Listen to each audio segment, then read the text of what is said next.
So today, brothers and sisters, is a new month. So our theme for this month is unwrapping your spiritual gifts. So every one of us was given a spiritual gift.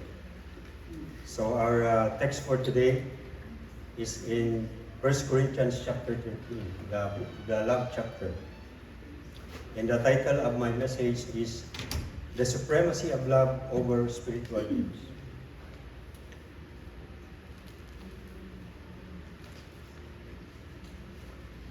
So when this letter was written by Paul to the people of Corinth. Corinth is an international port city.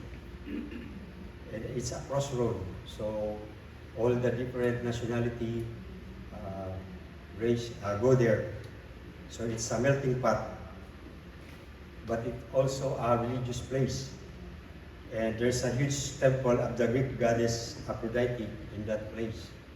So, because remember, before it was a Greek city, but when it was conquered, it was turned to a Roman city.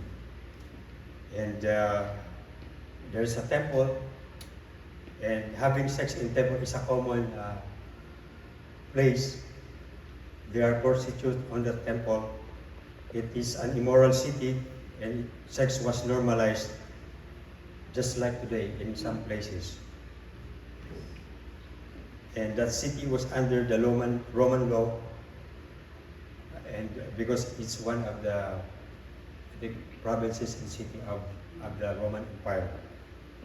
The people were very Greek in their philosophy and in their education. And Corinth is compared to other churches. It is one of the churches that have a lot of issues. But brothers and sisters, sometimes things that have a lot of issues or difficulties, sometimes that's where you get a very important teaching from Paul. Minsan kung saan yung magulo dun, nakakuha si Paul ng magandang aral. So sometimes difficulty has some good things in it, right? And siguro, I will speak English. So also, even in our life, right? Sometimes the difficult part is the one that teaches us more than the good ones, right? Brothers and sisters. And so this chapter is sandwiched between chapter 12, where Paul explains the Holy Spirit and the diverse spiritual gifts, where each member of the church has different spiritual gifts. Because in the chapter 14, it also provides instruction on how to orderly use spiritual gift during worship. And it emphasizes the need for edification, to edify the brothers and sisters. And the problem with the Corinthian church is people are bragging on their spiritual gift instead of using them as a channel of blessing to the brothers and sisters. And as I said, we have different spiritual gifts even in our church. Because if you see in the previous chapter, it talks about it.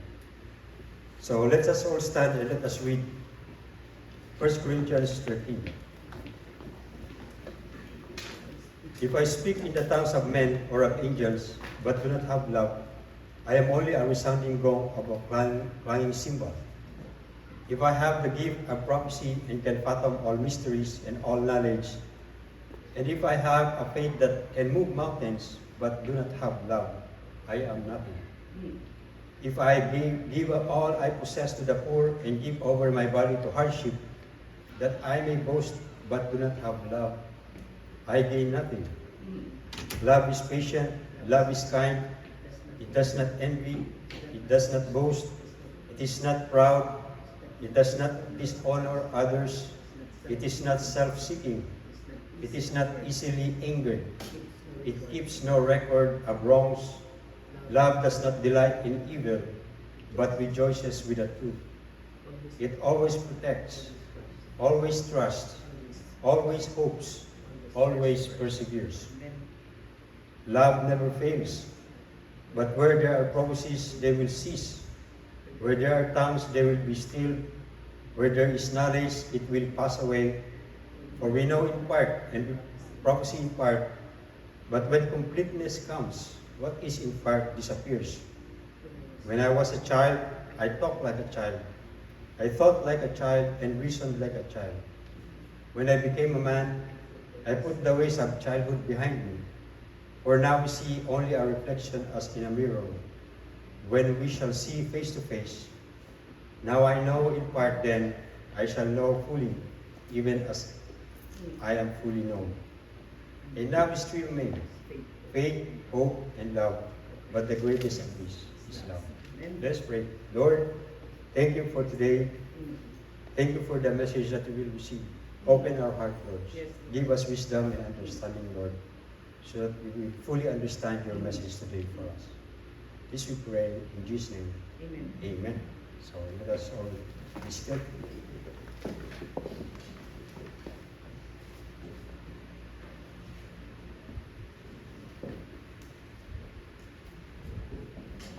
So just like I said, brothers and sisters, the spiritual gifts, we have spiritual gifts, but we only have certain spiritual gifts.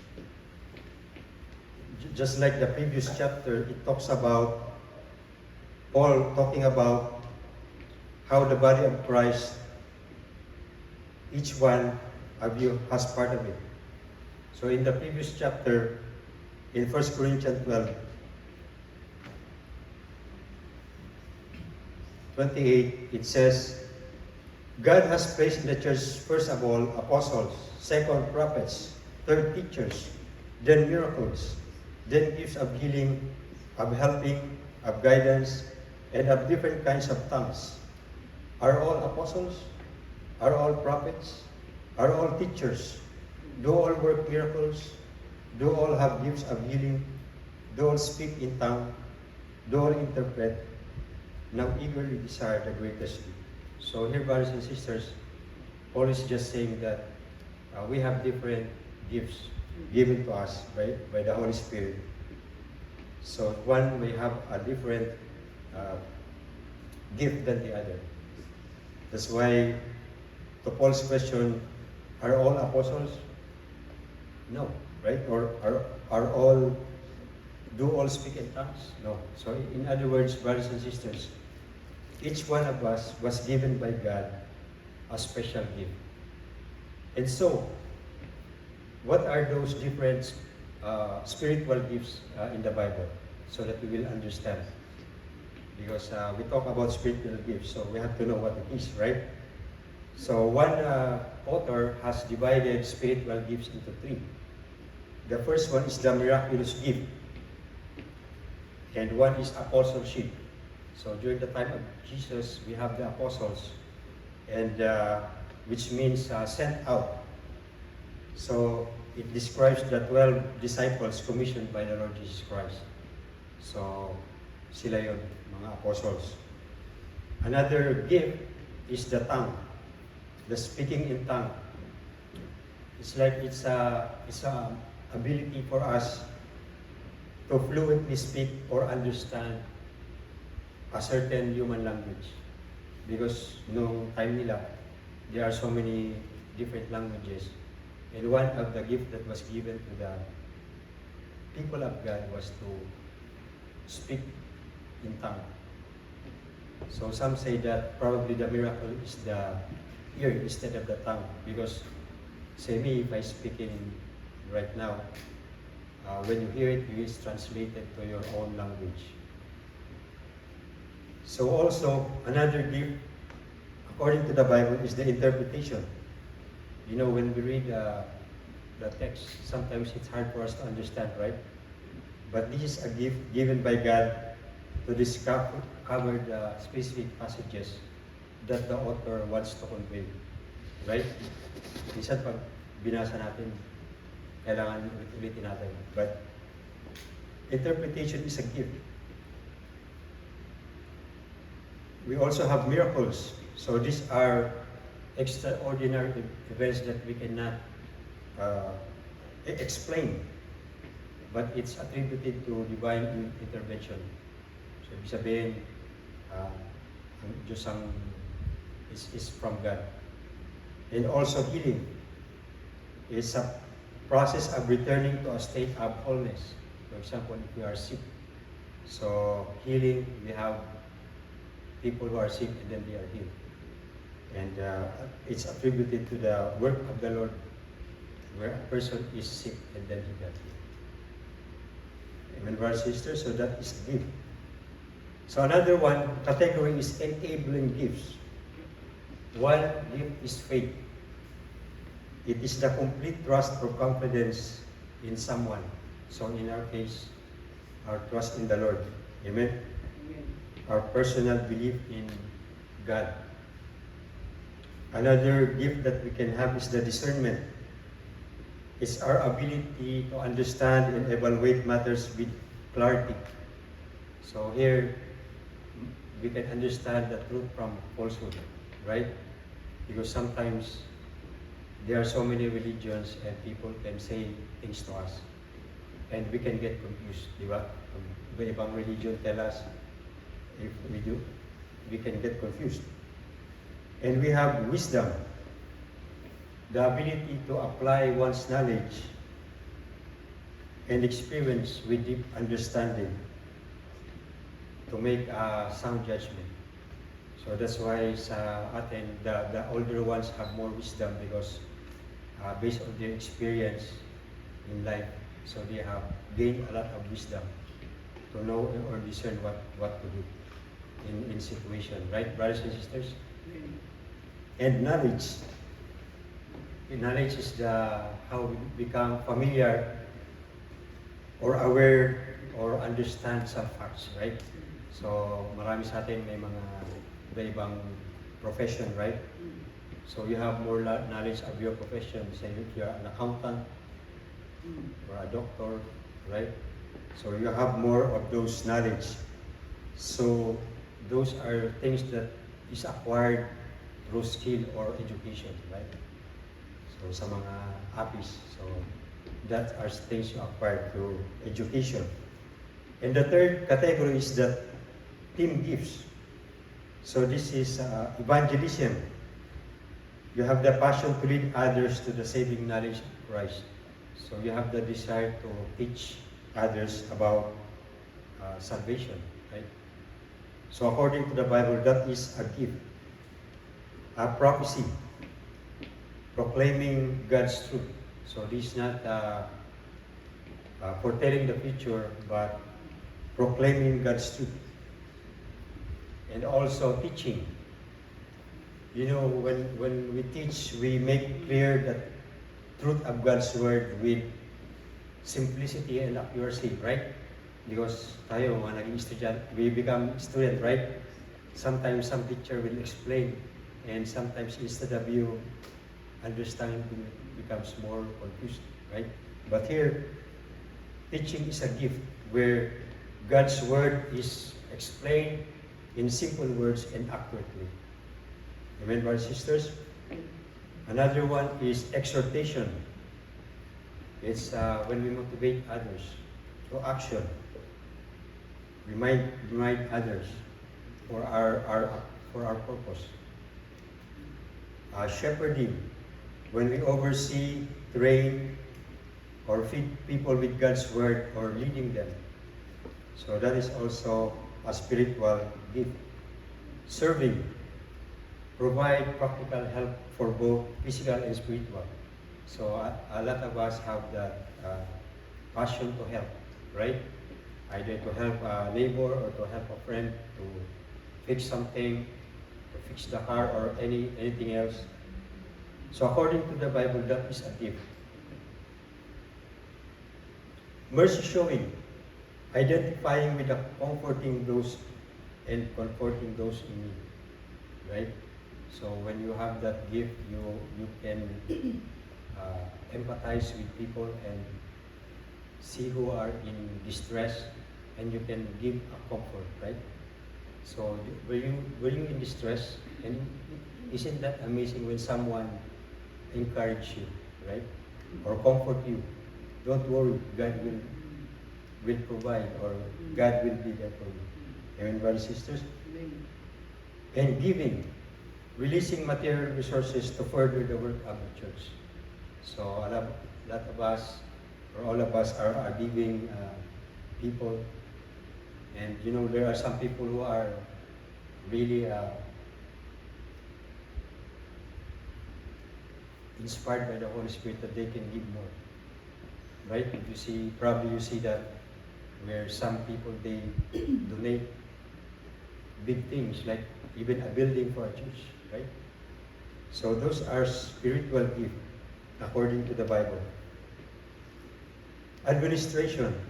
So a lot of us are good at organizing, administering, promoting, and leading. So those are gifts, spiritual gifts, according to the Bible. But according to the verses that we just read,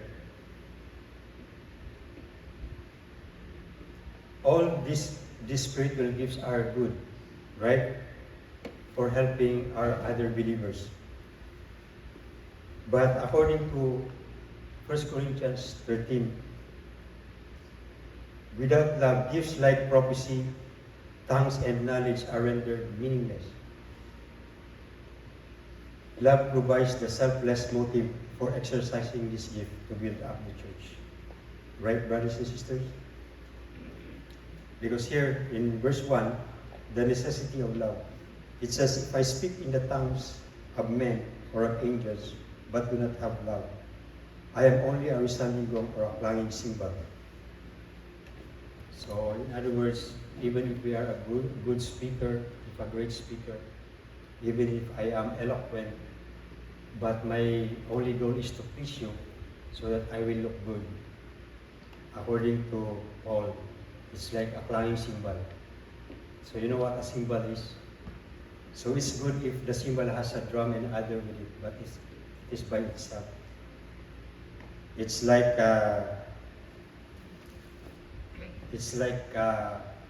producing a sound that is empty and irritating, right? It's irritating to you. So, according to Paul, when we do that without love, it's like irritating noise, right? So just like I think one what we can example is the politicians, right? They'll always say the nice things because they have other plan, right? Other things in mind. But we are not sure whether they are sincere in what they say. Right, brothers and sisters? If I have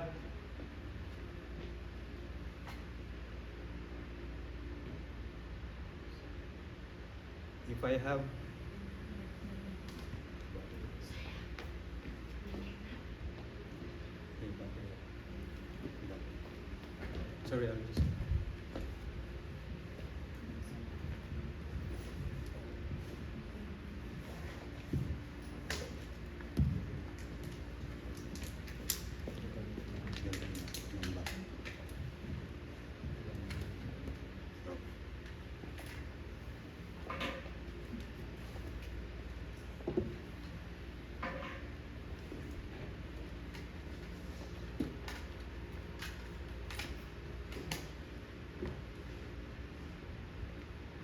okay. Okay. You hear me? Yes. Yes. So, wala pa nga tayo sa kalahati. Bumigay na. So, yeah. It says, if I have a gift of prophecy and can fathom all mysteries and all knowledge, and if I have faith that can move mountains, but do not have love, I am nothing. Once again, it's showing us the importance of love. See, this is somebody who knows a lot, who have knowledge. It's probably a linguist who knows mysteries, but still, the Bible said, without love, it says, I am nothing. In other words, brothers and sisters, God does not only want what we do, but God values the motivation behind the action, right? Kung bakit natin ginagawa ang isang bagay. Our motive. More than the miraculous feat we might perform. If our hearts are empty of love, our godly spiritual accomplishments are like nothing. Right? So God wants our motive. Because sometimes we do things, but there is another purpose behind. Di ba po? Sometimes people can do good things to you, but you didn't know they have a different agenda, right? Just like the politicians. So they give you something, and then after that, they take back something, right? So here, motive is important. And that's why in the book of Matthew, it reminds us in Matthew 7:32, many will say to me on the day, Lord, Lord, did we not prophesy in your name? And in your name drive out demons in your name and perform miracles? Then I will tell them plainly, I never knew you. Away from me, you evildoers, right? So the motive is important. Why we are doing what we are doing. Amen, brothers and sisters? Like this in verse 3. If I give all I possess to the poor and give over my body to hardship, that I may boast, but do not have love, I gain nothing. So it's like self-affliction. So here, brothers and sisters, even the most extreme sacrifice and charity are meaningless and spiritually empty if they are not driven by genuine love. Right, brothers and sisters? That's why you see, even in the time of Jesus, there are Pharisees who were taking large amount of coins and dropping it on the collection. It will sound very, very, very loud. So people can see that, oh, you give a lot of money, right? You know, the Bible said that, it's better your left hand doesn't know what your right hand is doing. Because whenever we give something, God knows it, right? But the culture today of the world is that, when they give, they want people to see them, right? That, oh, I'm giving this, right? So here, it suggests that genuine kindness should come from the heart and be driven by personal values rather than the need for external praise, right? Kasi yun ang mundo eh. That means that we are doing something, acting something, even if no one is watching, right? And then you feel a sense of satisfaction. Because some people, they get the satisfaction when they get the praise, right? Na, oh, dami ng binigay, right? So, but here, without people seeing it, you are satisfied of what you do. Amen, brothers and sisters? In other words, your desire is to really help. And in verse 4, we see once again the characteristic of true love. So because what happens is, love is tied up to our spiritual gifts. So we see that here, brothers and sisters, that without love, the spiritual gift that we have, our motivation, it affects how we use our spiritual gift. And we see here that love is patient, it's tolerant, it tolerates delay, problem, or suffering without being annoying, right? Because sometimes that's our problem, right? When we have impatience, we get annoyed so easily. Or long suffering, patient with people, right? Because in a church setting, there will always be people. And people are priority, right, brothers and sisters? And usually they are the ones that get into our nerve, or we can get angry. But in God's eyes, they are the priority. Amen, brothers and sisters? Amen. Yep. To be kind, showing a friendly, generous, and considerate nature. Right, brothers and sisters?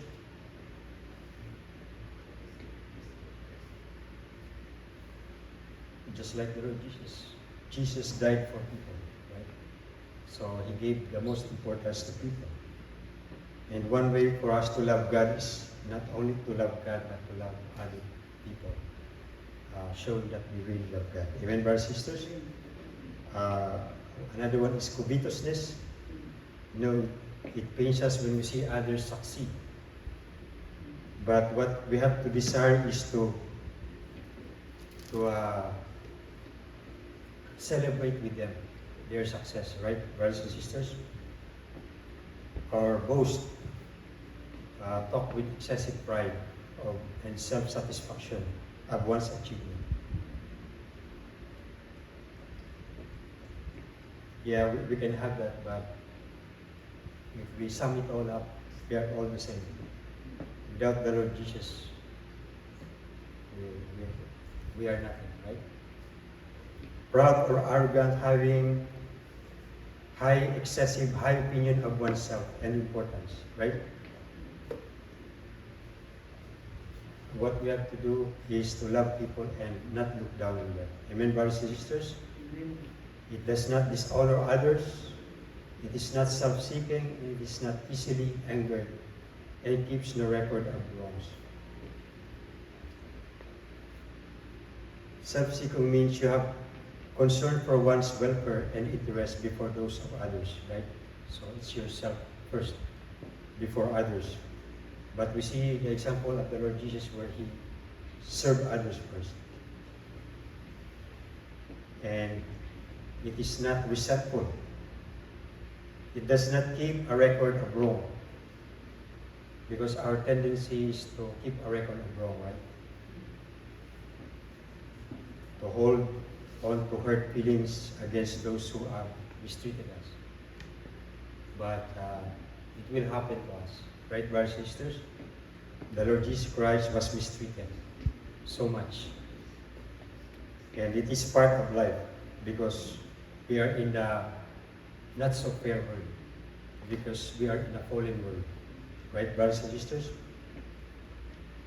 Instead, we should be Christ-like, have the Christ-like love, and follow the patterns of the Lord Jesus Christ.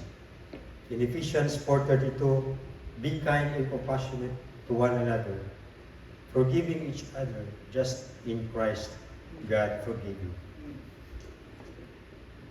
Amen, brothers and sisters? Love does not delight in evil, but rejoices in truth. So here, brothers and sisters, that means that a genuine love, selfless love, does not find joy in wickedness or injustice or failure of others, but instead celebrate the righteousness, honesty, and moral integrity. Right? So if you see something wrong, you get distressed because you want something that is right. And when you see people and you let them know about it, you are expressing your love to them by not delighting in evil but rejoicing in the truth. Amen, brothers and sisters? It always protects, always trusts, always hopes, always perseveres. Protects is just like when you have your child and it's raining and you want to protect, right? You put the umbrella. Here, it covers and shields others from harm instead of exposing them, right? Trust chooses to believe the best and maintains confidence in relationship, right? Because sometimes it's our attitude that when somebody fails us, it's smart, right? That we don't trust them anymore. But according to the Bible, we should trust. We choose to believe the best and maintains confidence in our relationship. Hopes, accept the good outcome and remain optimistic even during dark times, right?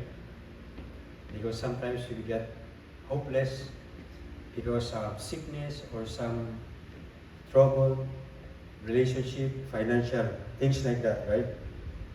But we always hope and expect a good outcome. Amen, brothers and sisters? Perseveres, that we demonstrate incredible resilience and never give up. no matter what the obstacle. Amen, brothers and sisters? So that's the, by persevering, we are expressing love to our loved ones, to our people who have relation with. Amen, brothers and sisters? Because according to Paul, love is the one that will last forever. And love never fails. Love never fails means it does not collapse under pressure or deteriorate even when facing severe difficulties. Because as humans, lagi nating dadaanan yan. We will always go through that. Difficulties. We will always be under pressure sometime. But with love, love never fails. It means permanence. Love is a steadfast commitment rather than a fleeting emotion. Right? When we become emotional, right? Kasi pag na-distress tayo, apektado yung emotion natin. Sabi dito, love never fails. There is permanence. Permanence. Love is steadfast. Unconditionality. It is grounded in a desire for the well-being of others, regardless of circumstances. Right? Right? Sometimes we say that, oh, sorry, kapatid, I'm not ready today, right? Sa next time na lang. But here, unconditionality of love means you are grounded in your desire of the well-being for others, right? So you can take that example in the churches in the time of Paul. Sometimes the one who is hard pressed, yung mga naghihirap, those who are poor are the ones who are giving more. Maybe because they understand what it is to be in a difficult time, right? Resilience, it perseveres, bearing all things and hoping through adversity. So resilient is that when you, in spite of the hardship, just like a grass, right? Yung grass pinutol mo na pero tutubo pa rin siya. It's resilient. There are kinds of grass that's really hard. You already cut it, you cover it with soil, but they still grow up. So according to Paul, we should be resilient just like that. If you have that kind of love, you become resilient. It perseveres, bearing all things and hoping through adversity. Amen, brothers and sisters? And in verse 11, it talks about our maturity. In other words, when we become Christian, we should not be like a child forever, right? We have to grow. We have to mature. The trials in our life is one way for us to mature, right? So the one thing, based on our experience, na yung trial and difficulty is the one that makes us grow, right, brothers and sisters? So in your life, you can attest that. Not in the good times where you just having fun, enjoying yourself, but during the hard times, that's where you grow the most. Amen, brothers and sisters? Amen. For now, we only see our reflection as in a mirror. Then we shall see face to face. Now I know in part, I shall know fully, even I am fully known. So here, brothers and sisters, Paul is making an analogy because during those times, they use a mirror not like the one we have right now. When we see a mirror, it's very clear, right? It's like HD. But in their time, they use a brass mirror. So they polish it until it's very bright, very polished. But you see the imperfection of the metal and you see your face disfigured. So here, what Paul is saying that today, this is what we see.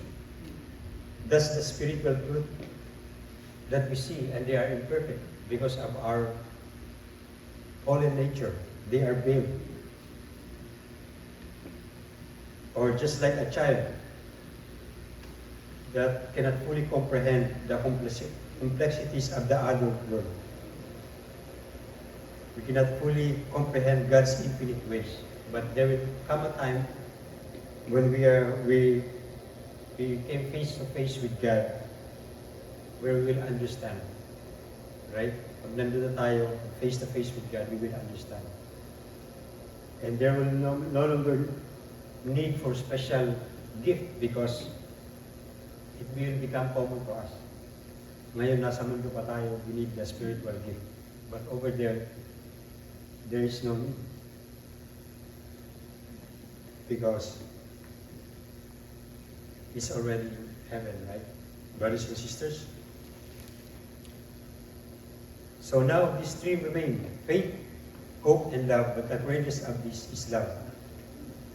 So here, brothers and sisters, Paul is saying that faith is essential to us. Only by faith in Christ is possible to come into a relationship with God. And hope is the Christian conviction that God will keep His promises about the future. Without faith and hope, Christianity does not make sense. But still, Paul insists that love is greater than even those virtues. Right, brothers and sisters?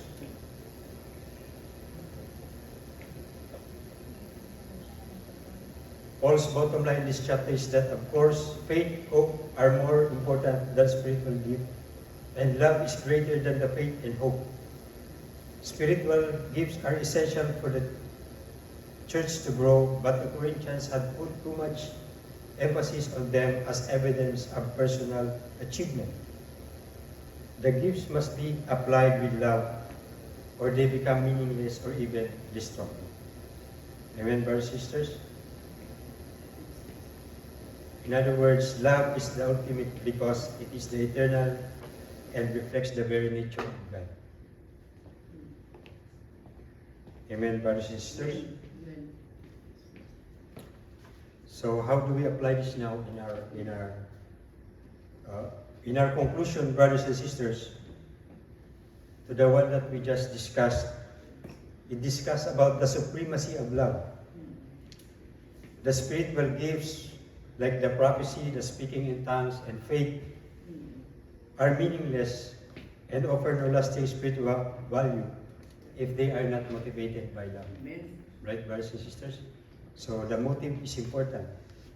The eternal nature of love, those knowledge that we earn, that we get, the prophecies, or our ability to share the gospel, are partial and incomplete, belonging to our present early state. But love, however, is eternal and never ends. Right, brothers and sisters? Faith and hope versus love. While faith and hope are essential to the Christian life, they are directed toward what is currently unseen and will eventually be filled when the believers see God face to face. Love remains because it is the very essence of God's character and continues to grow throughout eternity. Amen, brothers and sisters? Amen. So I hope this message will remind us the importance of love in expressing our spiritual gifts. Amen. So how do we apply this to our life? By using the spiritual gift in love, you gain the ability to treat others God's way with the help of the Holy Spirit in your home, workplace, and community. So in our family, in our marriage, practice active patience and kindness during stressful moments instead of keeping a mental record of past grievances. Choose to forgive and assume the best of your spouse or children. Sabi dito. Right? Yes. So in our workplace, because it can happen in the workplace, eliminate envy regarding co-workers, promotion, or success. Resist gossip, avoid office politics, and focus on celebrating the truth and accomplishment of your peers, of your team. Right? Brothers and sisters, in social conflict, when tensions rise, stop insisting on your own way. Love acts as a protective buffer. choosing to endure difficult personalities and respond with grace rather than reacting in anger, right? Kasi iba-iba yung personality natin. But according to the Bible, one way for us to get away with conflict is to respond with grace rather than reacting in anger. And last but not least, in our community, in our service, that we evaluate our motivation, why we do things, why we do these things. Even the most generous act or voluntary effort are meaningless if they are done for personal recognition rather than genuine care. So ibig sabihin, as a Christian, our purpose is not to be recognized, but to show our care for them, just like the Lord, how He cared for us. Amen, brothers and sisters? Amen. Because love is the animating force and ultimate purpose behind every spiritual gift. Without it, even the most profound abilities become empty and ineffective. Love ensures these gifts are used to uplift others rather than feed our ego, right? Self-promotion, right? So pag ginawa natin to for a genuine purpose for others, it's good for us, and God will be pleased for sure with us. Amen, brothers and sisters? Because even the Lord Jesus, He did what He did on the cross, not for Him to become famous or be recognized, but because of love. According to 1 John 4:10, this is love. Not that we love God, but that He loved us and sent His Son as an atoning sacrifice for our sins. Amen, brothers and sisters? So even the motivation of God is not for self-promotion of how good He is, but because He cares for us. Amen, brothers and sisters? So I hope this message will help all of us in our Christian life to use our spiritual gift with love. Let us pray. Lord, thank you for the message that we received today. Thank you, Lord, for reminding us of our spiritual gift, on how to use them, Lord, to make sure that we use them with love and use it to edify others, to help others, not for self-aggrandizement, but to serve others. Just like you said, that we should be servants, O Lord, just like the Lord Jesus Christ. We thank you, Lord, for this message today. This we pray in His name. Amen.